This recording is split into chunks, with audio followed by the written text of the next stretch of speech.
निशुम्भाभ्याम् असुराभ्याम् शचीमतेः त्रैलोक्ययज्ञभागाश्च हृता मदबलाश्रयात् तामेव सूर्यताम् तद्वत् अधिकारम् तथैन्दवम् कौबेरमथयाम्यम् च चक्राते वरुणस्य च तावेव पवनर्धिम् च चक्रतुर्वह्नि कर्म च ततो देवा विनिर्धूताः भ्रष्टराज्याः पराजिताः हृताधिकारास्त्रिदशाः ताभ्याम् सर्वे निराकृताः महासुराभ्याम् ताम् देवीम् संस्मरन्त्यपराजिताम् तयास्माकम् वरो दत्तः यथापत्सु स्मृताखिलाः भवताम् नाशयिष्यामि तत्क्षणात् परमापदः इति कृत्वा मतिम् देवाः हिमवन्तम् नगेश्वरम् जग्मुस्तत्र ततो देवीम् विष्णुमायाम् प्रतुष्टुवुः देवा ऊचुः नमो देव्यै महादेव्यै शिवायै सततम् नमः नमः प्रकृत्यै भद्रायै नियताः प्रणतास्मताम् रौद्रायै नमो नित्यायै गौर्यै धात्र्यै नमो नमः ज्योत्स्नायै चेन्दुरूपिण्यै सुखायै सततम् नमः कल्याण्यै प्रणतामृद्ध्यै सिद्ध्यै कुर्मो नमो नमः नैऋत्यै भूभृताल्लक्ष्म्यै शर्वाण्यै ते नमो नमः दुर्गायै दुर्गपारायै सारायै सर्वकारिण्यै ख्यात्यै तथैव कृष्णायै धूम्रायै सततम् नमः अतिसौम्यातिरौद्रायै नतास्तस्यै नमो नमः नमो जगत्प्रतिष्ठायै देव्यै कृत्यै नमो नमः या देवी सर्वभूतेषु विष्णुमायेति शब्दिता नमस्तस्यै नमस्तस्यै नमस्तस्यै नमो नमः या देवी सर्वभूतेषु चेतनेत्यभिधीयते नमस्तस्यै नमस्तस्यै नमस्तस्यै नमो नमः या देवी सर्वभूतेषु बुद्धिरूपेण संस्थिता नमस्तस्यै नमस्तस्यै नमस्तस्यै नमो नमः या देवी सर्वभूतेषु निद्रारूपेण संस्थिता नमस्तस्यै नमस्तस्यै नमस्तस्यै नमो नमः या देवी सर्वभूतेषु क्षुधारूपेण संस्थिता नमस्तस्यै नमस्तस्यै नमस्तस्यै नमो नमः या देवी सर्वभूतेषु छायारूपेण संस्थिता నమస్తస్యై నమస్తస్యై నమస్తస్యై నమో నమః యా దేవీ సర్వభూతేషు శక్తిరూపేణ సంస్థితా నమస్తస్యై నమస్తస్యై నమస్తస్యై నమో నమః యా దేవీ సర్వభూతేషు తృష్ణారూపేణ సంస్థితా నమస్తస్యై నమస్తస్యై నమస్తస్యై నమో నమః యా దేవీ సర్వభూతేషు క్షాంతిరూపేణ సంస్థితా నమస్తస్యై నమస్తస్యై నమస్తస్యై నమో నమః యా దేవీ సర్వభూతేషు జాతిరూపేణ సంస్థితా నమస్తస్యై నమస్తస్యై నమస్తస్యై నమో నమః యా దేవీ సర్వభూతేషు లజ్జారూపేణ సంస్థితా నమస్తస్యై నమస్తస్యై నమస్తస్యై నమో నమః యా దేవీ సర్వభూతేషు శాంతిరూపేణ సంస్థితా నమస్తస్యై నమస్తస్యై నమస్తస్యై నమో నమః యా దేవీ సర్వభూతేషు శ్రద్ధారూపేణ సంస్థితా నమస్తస్యై నమస్తస్యై నమస్తస్యై నమో నమః యా దేవీ సర్వభూతేషు కాంతిరూపేణ సంస్థితా నమస్తస్యై నమస్తస్యై నమస్తస్యై నమో నమః యా దేవీ సర్వభూతేషు లక్ష్మీరూపేణ సంస్థితా నమస్తస్యై నమస్తస్యై నమస్తస్యై నమో నమః యా దేవీ సర్వభూతేషు వృత్తిరూపేణ సంస్థితా నమస్తస్యై నమస్తస్యై నమస్తస్యై నమో నమః యా దేవీ సర్వభూతేషు స్మృతిరూపేణ సంస్థితా నమస్తస్యై నమస్తస్యై నమస్తస్యై నమో నమః యా దేవీ సర్వభూతేషు దయారూపేణ సంస్థితా నమస్తస్యై నమస్తస్యై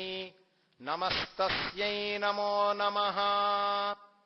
యా దేవీ సర్వభూతేషు తుష్టిరూపేణ సంస్థితా నమస్తస్యై నమస్తస్యై నమస్తస్యై నమో నమః యా దేవీ సర్వభూతేషు మాతృరూపేణ సంస్థితా నమస్తస్యై నమస్తస్యై నమస్తస్యై నమో నమః యా దేవీ సర్వభూతేషు భ్రాంతిరూపేణ సంస్థితా నమస్తస్యై నమస్తస్యై నమస్తస్యై నమో నమః ఇంద్రియాణామధిష్ఠాత్రీ భూతానాం చాఖిలేషు యా భూతేషు సతతం తస్యై వ్యాప్త్యై దేవ్యై నమో నమః చితిరూపేణ యా కృత్స్నం ఏతద్వ్యాప్య స్థితా జగత్ నమస్తస్యై నమస్తస్యై నమస్తస్యై నమో నమః స్తుతాసురైః పూర్వమభీష్టసంశ్రయాత్ తథా సురేంద్రేణ దినేషు సేవితా కరోతు సా నః శుభహేతురీశ్వరీ శుభాని భద్రాణ్యభిహంతు చాపదః या साम्प्रतम् चोद्धतदैत्यतापितैः अस्माभिरीशा च सुरैर्नमस्यते या च स्मृता तत्क्षणमेव हन्ति नः सर्वापदो भक्तिविनम्रमूर्तिभिः। ऋषिरुवाच एवम् स्तवाभियुक्तानाम् देवानाम् तत्र पार्वती स्नातुमभ्याययौ तो ये जाह्नव्या नृपनन्दना साब्रवीत्तान् सुरान् शुभ्रूः भवद्भिस्तूयतेऽत्र का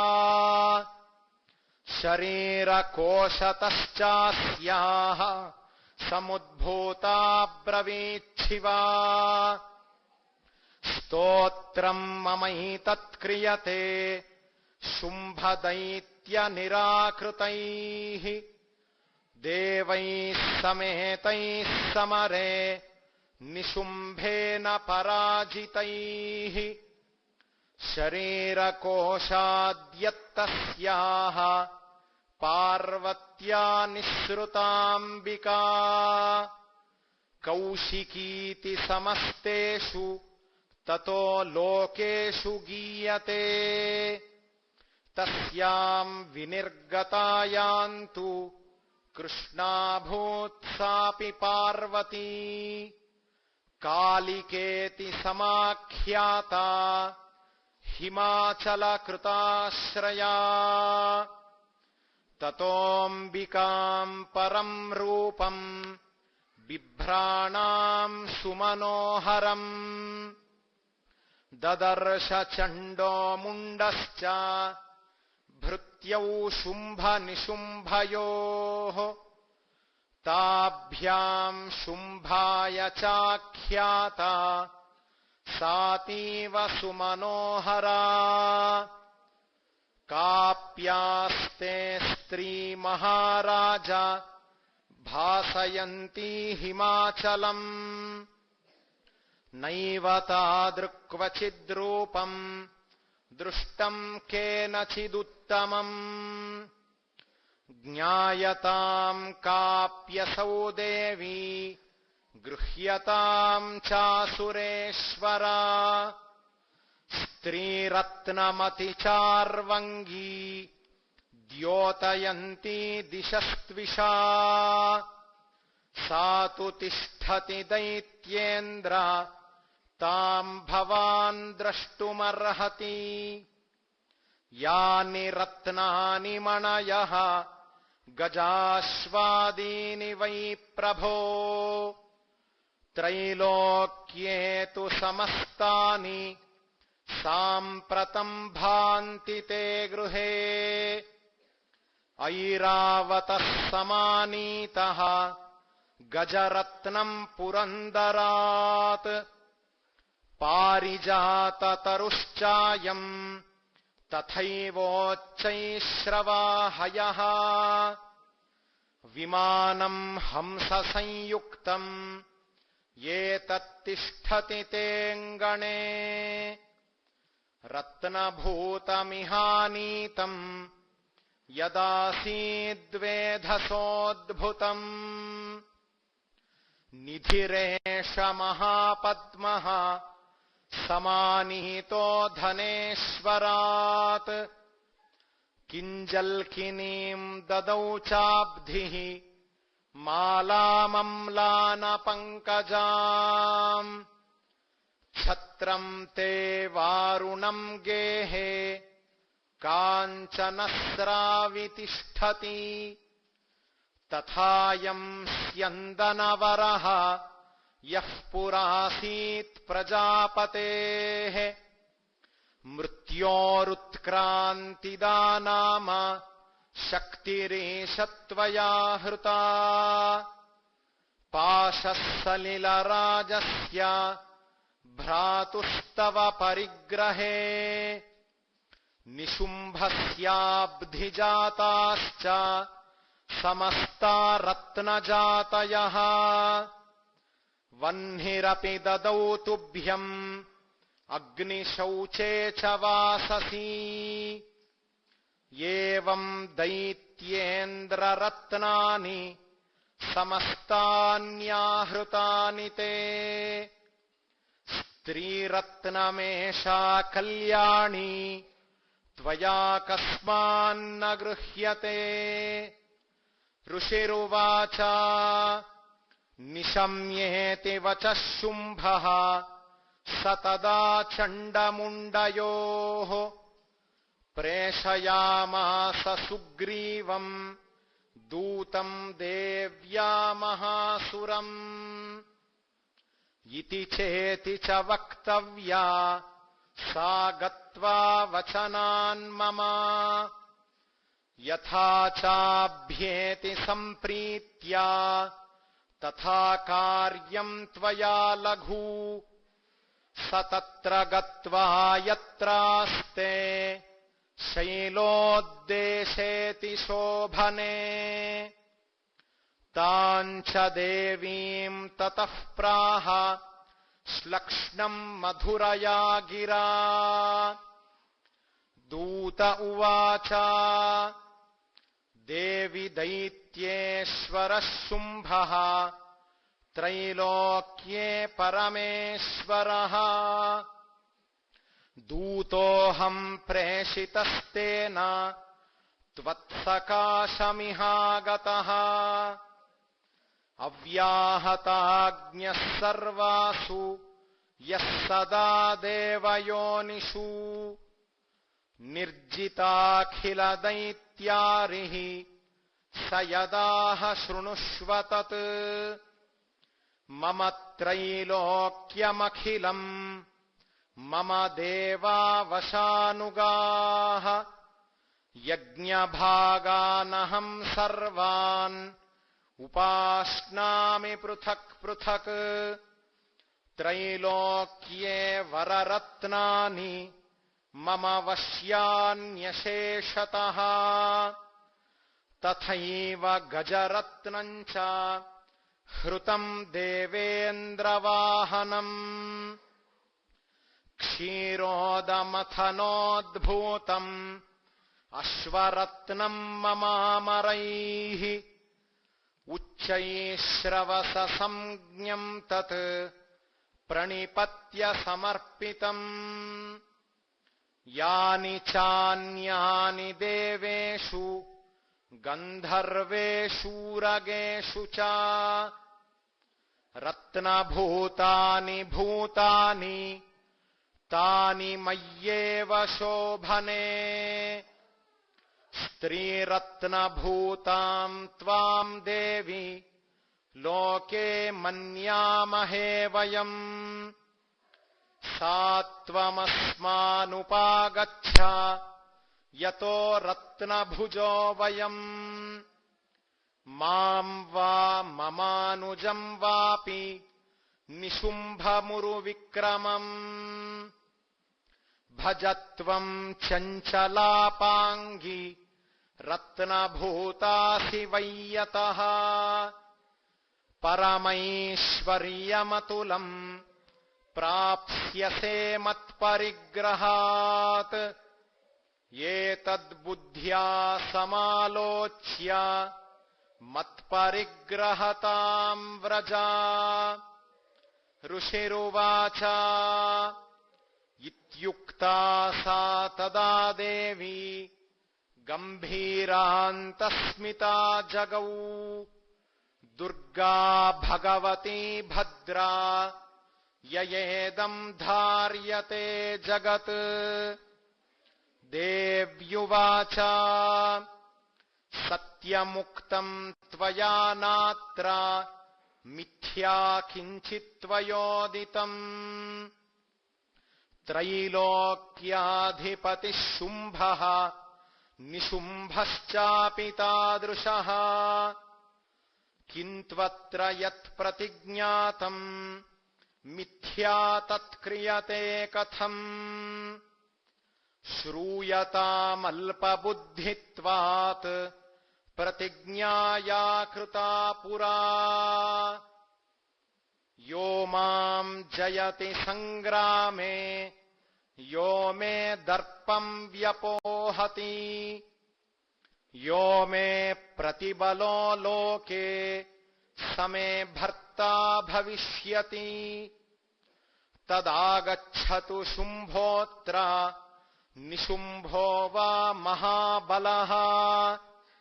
माम् जित्वा किम् चिरेणात्र पाणिम् गृह्णातु मे लघु दूत उवाच अवलिप्तासि मैवम् त्वम् देवि ब्रूहि ममाग्रतः त्रैलोक्ये कः पुमांस्तिष्ठेत् अग्रे शुम्भनिशुम्भयोः अन्येषामपि दैत्यानाम् सर्वे देवानवैयुधी तिष्ठन्ति सम्मुखे देवी किम् पुनः स्त्रीत्वमेकिका